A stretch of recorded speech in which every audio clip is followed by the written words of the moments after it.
are coming back from Cabo. It's so green. The desert is like, wow.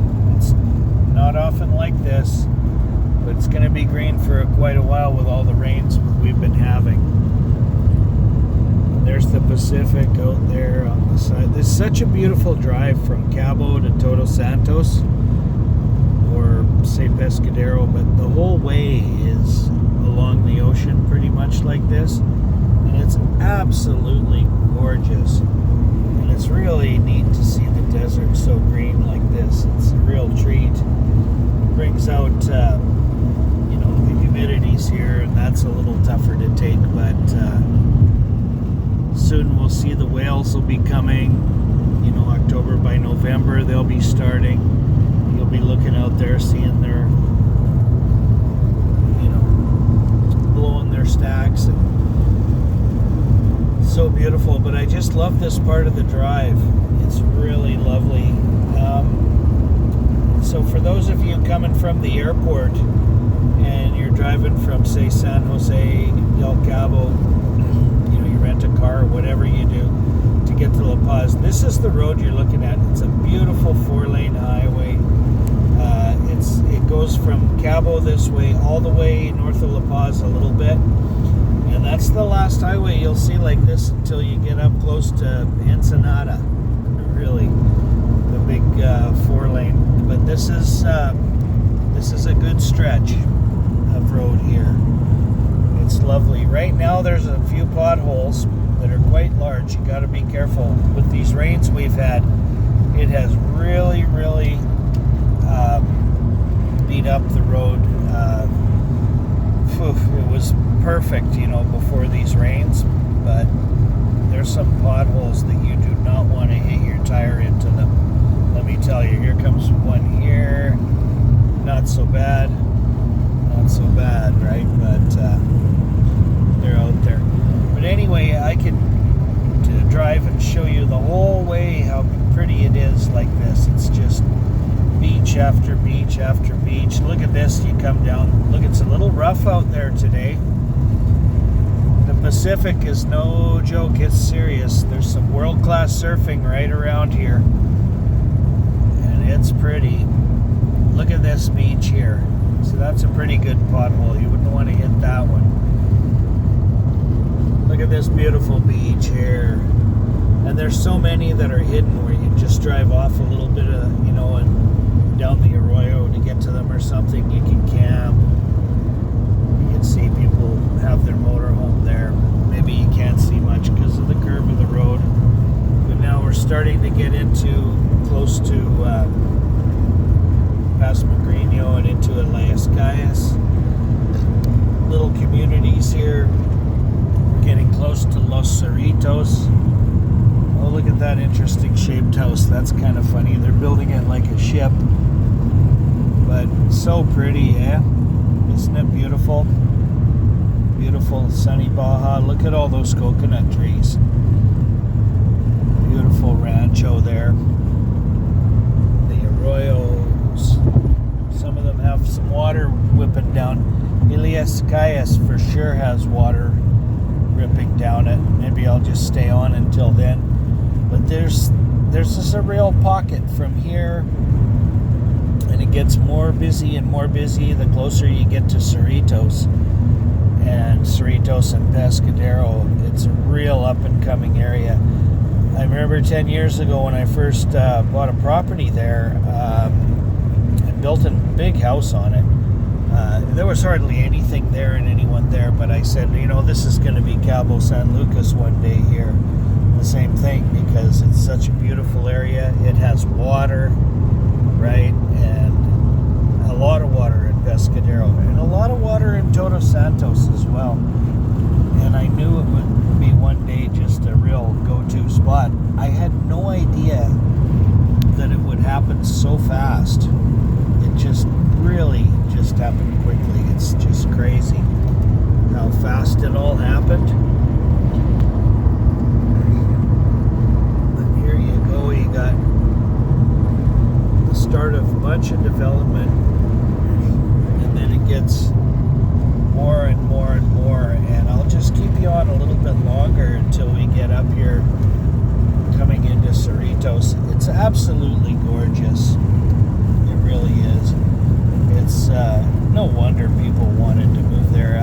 saw it, and it was just all these lots for sale, and I just knew it would go crazy. Like I said, I just didn't believe it would happen so fast, you know.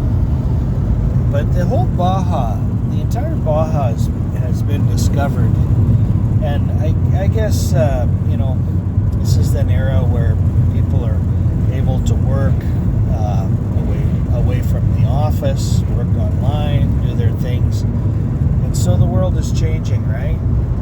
The world is changing that way, and maybe that's part of it, I think. But also people are just unplugging in general, right? I guess baby boomers and, you know, the ones that are you know, passing on their legacies on, and the younger people are maybe moving here too, I think, in pretty big amounts. I wouldn't say maybe. I've noticed a trend of that, where younger people are purchasing, just realizing that the lifestyle here, the life is really good. Mexico's not a third world country at all. You can see the water flowing there in the arroyo. If you look through the bars, you can see that there's water definitely flowing in the arroyo, and it will be for some time. It's rained here so much. But those mountains there in the back, the Sierra Lagunas, or not Laguna, but the Sierra Lagunas back there, beautiful lake. But these Sierras really bring a lot of water to this area, because when there's any, well, for one thing, daily, with the humidity coming off the ocean, and it goes up, and it, you know, it hits the mountains, the dew in the evening and in the nighttime, it comes off the ocean. There's a lot of dew, and it just collects in those mountains, and it forms the underground streams. But if you go back into the hills back there, like on the, you know, quite a ways back, all of a sudden, you know, the water starts flowing, the creeks are flowing above the ground, and it's super beautiful, and the view is incredible. Something that you might want to do if you come down here is to go on a desert tour. You can do guided tours, which are great, but if you're behind somebody, you're eating dust. I would recommend the self-guided tours if you're any kind of a, you know, if you have a side-by-side at home, or you're a quad rider, or you're into that kind of adventure. I would highly recommend a self-guided tour. They got these with the GPS and the maps and how to get everywhere. Here we have some guys cleaning up the road. Looks like they're doing a little patching, all by hand, but that's great.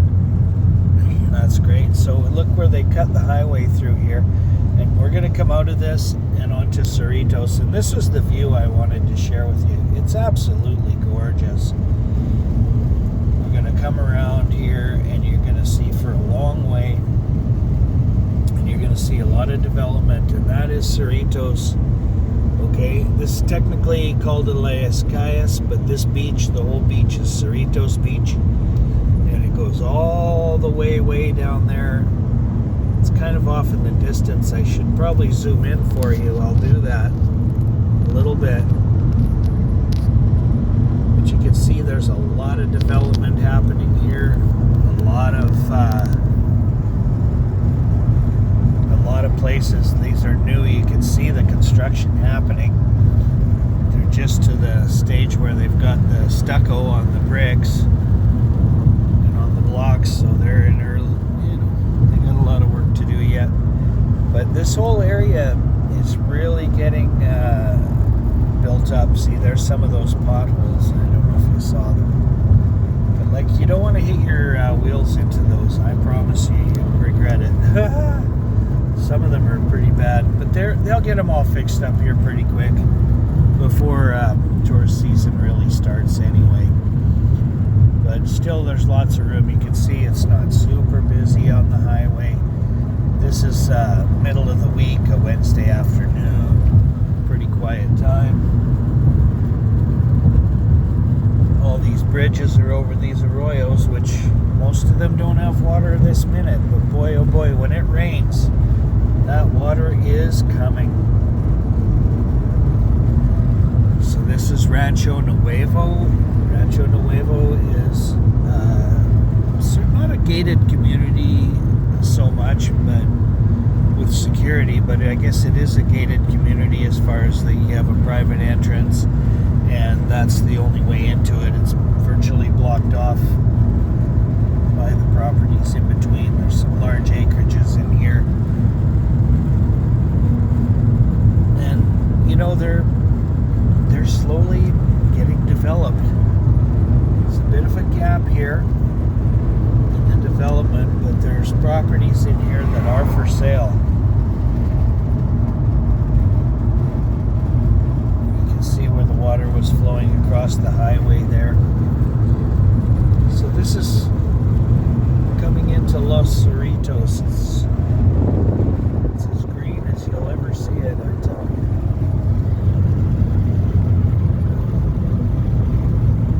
It's really windy.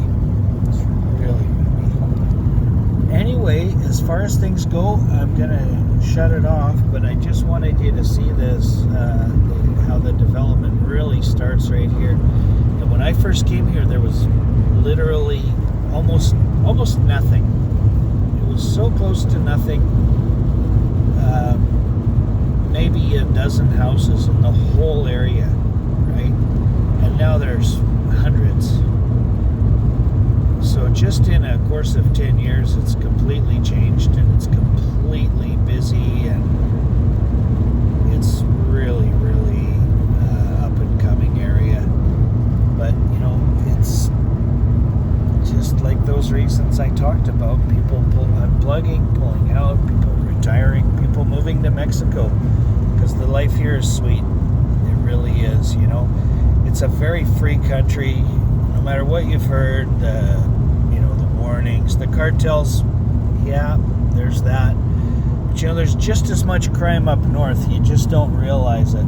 Here it's a little more visible, and then they talk about it. They try to downplay the crime up north at home, and they tell you this is a bad place because nobody wants you coming here, right? They'd rather you spend your dollars up there. I get it, but the fear-mongering isn't warranted. It's really calm here. You would really, to get yourself in trouble, you would have to try really super hard, right? It's just not looking for you, and the cartels don't want to hurt you. They don't want to hurt tourism. They don't want to hurt the Mexican people. They just want to, sell their drugs and control their prostitution rings and all that stuff. It's the same kind of crime that's up north. It's just here it's a little more organized, and they fight each other for territory. And you don't want to get caught in between that at the wrong place at the wrong time. So if you're not, looking for that kind of trouble, those kind of things, you're not going to get into trouble. So you can see some big developments up there, some big condominium buildings going in. Cerritos is definitely changing. There's look at that, storage places, just incredible. There might have been a dozen houses in the whole place, the whole hillside when I first came. And now it's just busy. It's very interesting. Yeah. Restaurants and bars popping up, new hardware stores, and just a lot of people, a lot of jobs, people moving here to work because there's a lot of work. You can make a little more money, but it's that old trap. You might make more money, but it costs you more to live, right? So that makes it kind of tricky. So, it's always greener. The grass is always greener, right? The beach itself is really beautiful. It's recently had a little bit of a washout due to Hurricane Priscilla. It's still beautiful. I always get a kick out of this. These are new shops, all of them, right? So here you got I think it's a welding shop. Put up an advertisement for, tire and diesel services. Okay, that's a new hardware shop. Look here, there's another custom fabrication shop, right? They're making gates and chili boys, welders, right? We'll be doing everything. There's the access into Cerritos. It's dirt roads here. It's all dirt road. This is a great artisanal place here. That's kind of new, that Tecate store. This is a new grocery store. This is the second one of Salgado's. They have all kinds of great stuff in there. Costco stuff. Wow, new welding shop. Look at the concrete plant. That's new. Oh wow, and they're making blocks and everything. Wow. Look at all the concrete trucks. Yeah, this area is booming. And Casper, that's new within the last couple of years. Yeah, all of Pescadero. New houses, they're going up everywhere. That's all you see is construction here, construction. Which is good, I guess. In some ways it means there's more places for you guys to come down to. But I had no doubt this place was a treasure and that it would just boom one day. This is, they call it Las Huertas de Pescadero, and they grow so much food here. And before it was just a fishing village, and they also had a lot of agriculture, right? And to this day, the agriculture is huge. Basil grows here in huge amounts, and it grows super fast. And they grow that Thai basil, and it seems to be just the perfect climate for it. It gets absolutely huge. And that's what I fell in love with. I came here, we went for a quad ride out there, and I smelled them harvesting the basil. I looked back at the hillside back there, and I said, I want to live on that hill so I'll have a view and I'll be able to see all this greenery all the time. It's something really special about Pescadero. Todos Santos has it too, but this is just an incredibly beautiful area. I think I've done a couple videos of it, but I just absolutely never get tired of it. And all of these restaurants popping up. Tacos, hamburgers, ceviche. There's a place for rent for your business. Pharmacies. There's probably 4 or 5 pharmacies in this tiny little town. There's a birria place there, coffee, so many great opportunities and great places here. That's a tornillos, a screw store. Any kind of screw or attachment or fastener you need, they got it. Romex, this hardware store here, it's the original. They have things that I have a hard time finding in La Paz. They have everything. There's a great solar store. This is such a cool little town. Anyway, I just love it. So there's a little bit of a video of my tour. I'll post that for you guys later. I'm just gonna sign out, but hit the like button, hit the subscribe if you're interested. I'll keep the videos coming. I just want to show people what's down here, what it's like. Whether it looks special or not to you on a video, I can promise you when you come here, it'll change your life. It's a beautiful place. Baja California Sur is one of the most beautiful places in the world. Mexico in general is incredible and so diverse. It's crazy. But I found Baja California Sur to be my favorite, and I'm 10 years in now down here, and I'm just never going back. I love it. I'm here if you need any help. You know, you can message me, you can contact me. I'm really licensed and what should I say? Licensed, vetted real estate agent. I'm with Mex Life Realtors, and we're a fantastic company. So I'm here to answer any questions you might have. If you're interested in property, you definitely want to have a representative, a buyer's representative, someone that's looking out for your interests solely, right? And I can explain all how the fideicomiso works. If you need help with your immigration, I know a lot of people. And also, if you're just looking to rent, we can help you out with that. get you something just to check it out. Come down for the winter, spend a winter here, see how you like it, see what your favorite areas are. We can help you with all of it. Okay, so have a great day. All the best, everybody. Cheers.